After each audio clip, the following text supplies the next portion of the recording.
ئایا هەرگیز بیرت لەوە کردووەتەوە کە شێوازی ژیانکردنت پێویستی بەوەیە گۆڕانکاری تێدا بکرێت؟ ئەیا هەرگیز هەوڵت داوە گۆڕانکاری لە ژیانتدا بکەیت یاخود تەنها بیرت کردووەتەوە و ئەو بوێریەت نەبووە؟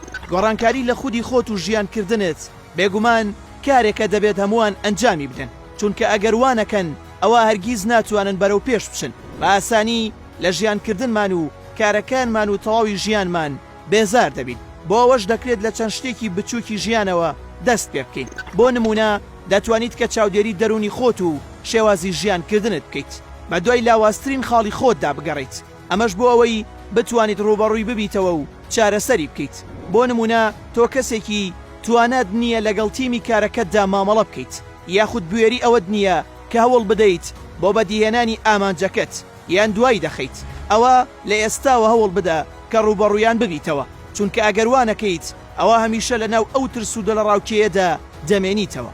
ئەوەش هەلێکی باش دەبێت کە کەسانی ڕکابەرت درک بە خاڵی لاوازیت بکەن، نەک بە تەنها ئەوە، بەڵکو ناتوانیت کە ژیانیشت بەرەو پێشەوە ببیت، لە خاڵێکدا دەمێنیتەوە.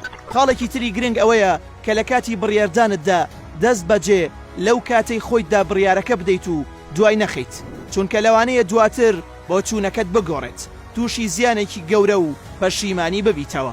هەروەها هەمیشە دەبێت لە خوێندنەوە و چاودێریکردنی جیهانی دەرەوە بەردەوام بیت، چونکە ئەگەر وانەکەیت ئەوە لە جیهان دوا دەکەویت، هیچ شتێکی نوێ فێر نابیت.